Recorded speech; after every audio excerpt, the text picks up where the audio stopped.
Okay, so now let's take a look at the area of these shapes that I've drawn on the whiteboard. Yes. Okay, so we'll go to our first part of the whiteboard over here. We have this shape over here. So my question is, what shape is this? Yeah, so this is a parallelogram. Yes, and the reason why it's called a parallelogram is because it has two pairs, yes, two pairs of a side that are parallel.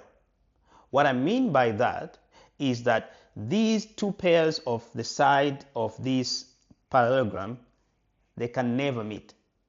Yes, so if we look at this pair this way, this side, if you try to connect them, yes, these will never meet. They're parallel. They'll never meet. Similar to this pair over here. You try to connect them, they'll never meet. Yes? So they are parallel. That's the reason why it is called a parallelogram. So because it has two pairs of a side that are parallel and that will never meet, or that cannot meet. Yes? Okay, so now what is the formula to find the area of a parallelogram? So the formula is area equal to base multiplied by height. Yes, and if you look at this formula over here, you can recall that it is the same formula as finding the area of a rectangle, right? Yeah, right? It's the same. So whenever you're finding the area of a rectangle and then finding the area of a parallelogram, we're using the same formula, right? So we have area equal to base multiplied by height. Yes, so let's get into finding the area of our first parallelogram over here. So remember, we have our perpendicular height over here, so this one is going to be our height, and this part here will be our base. Yes, now that we've got that information, all what we have to do is just plug in our numbers in our formula over here. Yes, so the area will be what? What's our base? Our base is 20. Our height is 9. Yes, so the area is what? 180 centimeter squared. Right? So that's the area of our first parallelogram over here. The area of our second parallelogram. So this parallelogram here has this side here, this side, and that side. Yes. Now remember, the area is what? Base times height, right? Our base over here is this one, this 11 centimeter, right? And the height is always the perpendicular height. That forms 90 degrees, which is this part over here. This sloping side, even if it's the longest, we don't use it. Yes, so let's always remember that. Yes, so we have our height, yes, and our what? Our base. Let's plug them in. So our base is 11 and our height is 5. So therefore our area is what? 55 centimeter squared. Okay, so now let's look at this other shape over here. What shape is this? This is a trapezium. Yes, why is it called a trapezium, or how can you recognize that this is a trapezium? It's because it's got one pair, yes, one pair of the side that is parallel. And what I mean by that is those lines will never meet, no matter how you try to connect them or join them. So I'm talking about this pair right here. Yes, no matter how you try to join these lines, yes, they'll never meet. They'll never meet. But with this other pair here, if you try to join them, they'll meet somewhere. Yes, You see, they are meeting somewhere there, right? So that is how you can tell that this is a trapezium. So now, what is the formula to find the area of a trapezium? So the formula to find the area of a trapezium is A, or rather area, half A plus B multiplied by H. Yes, now in our case, we know that the H is always the perpendicular height, right? So in our case, this is our height over here, right? Now, this can be your A, this can be your B. It doesn't matter which one is your A or B. This can be your B, this can be your A, that's fine. For as long as you do the calculations right, you still arrive at the same answer. So in my case, I've chose this shorter part over here as my A and this longer part down here as my B. Yes, so all we have to do, we just plug them in. Yes, so therefore we have, what's our A? Our A is 14. What's our B? Our B is 26. What's our height? Our height is 12. Let's deal with the terms in our brackets here. Yes, 14 plus 26, what's that? That's 40, right? So we have half 40 by 12, right? If you look at what has just happened here, it's kind of giving us a formula like the area of a triangle, right? And we can kind of solve it in that similar way, either by multiplying these two terms and then half it, or by simply dealing with it right here by just saying 2 into 40 is 20, then you multiply 20 multiplied by 12, that gives us what? 20 multiplied by 12 gives us 240 centimeter squared. So this is the area of our first trapezium over there. Yes, so let's find the area of our second trapezium.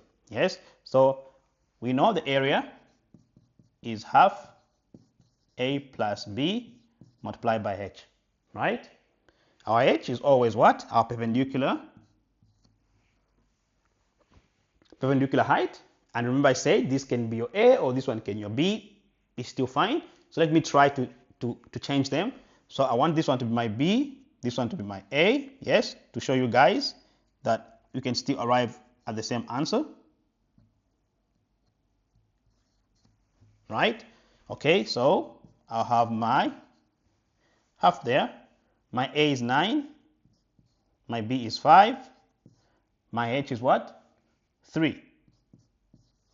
Right? We deal with these terms in the brackets. Yes? 9 plus 5 is 14. Yes? And we can deal with this. Yes, that 2 into 14, that's 7. 7 multiplied by 3, that gives us what? 21 centimeter squared. Yes? Okay, so now this is how you can find the area of a parallelogram and a trapezium. Yes? Okay, so now let's take a look at our last example, or rather last question over here, which is this shape on the whiteboard. And this shape over here, yeah, is called a rhombus. And a rhombus is a special type of parallelogram with all sides equal in length. Yes, so it's a special type of a parallelogram with all sides equal in length. As you can see, this side, this side, this side, this side, all these sides are what? Are equal in length. So then how do we find the area of a rhombus?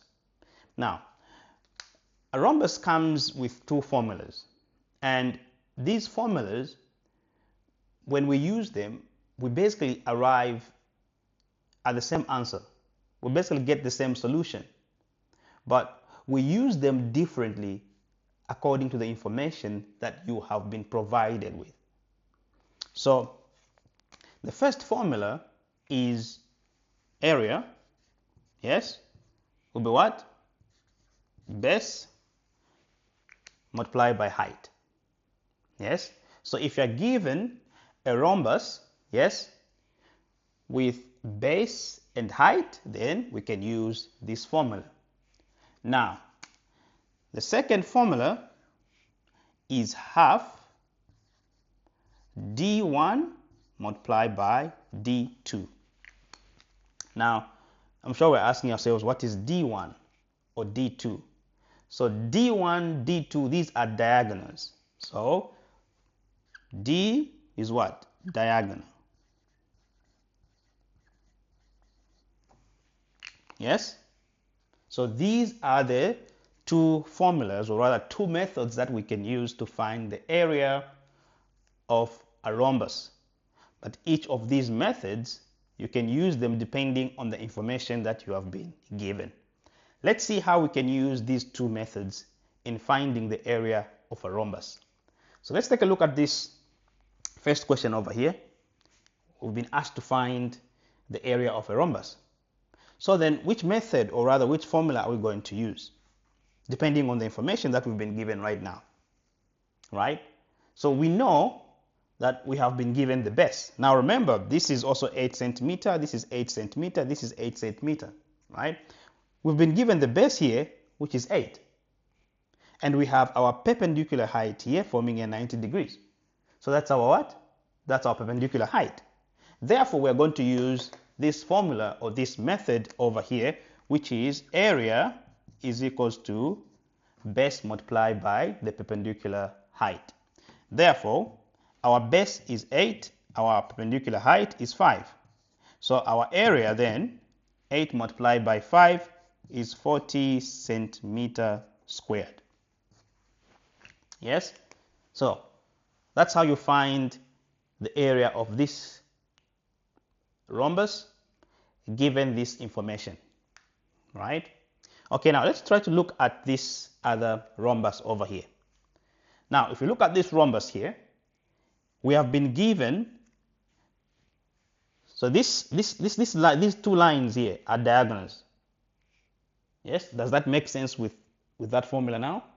So in this rhombus, we have been given the diagonals, right? So then we're going to use this formula over here, right? So when it comes to, let me just write it here. Yes, area. Yes, half D1, diagonal 1, and diagonal 2. Now, when it comes to labeling which one is your D1, which one is your D2, it doesn't really matter. This one can be your D1, this one can be your D2. You still arrive at the same answer, right? So let's say this is my D1 and this is my D2. Yes? All we have to do is just plug them in. Yes? So that will be half, yes, multiplied by 10, multiplied by 8. Right? And we can easily work them out.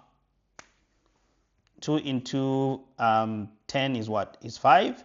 So we shall have 5 multiplied by 8 equal to 5 multiplied by 8 is what? Is 40 centimeter squared. Right? So it doesn't really matter. It doesn't really matter which one you give your D1, your D2. You still arrive at the same answer. And as you can see, you are using both methods that you use, you still arrive at the same answer, right? But the only difference is you have to use a formula according to the information that you have been given. Yes? Okay, so thank you so much. We're going to end here. I'll see you in my next lesson.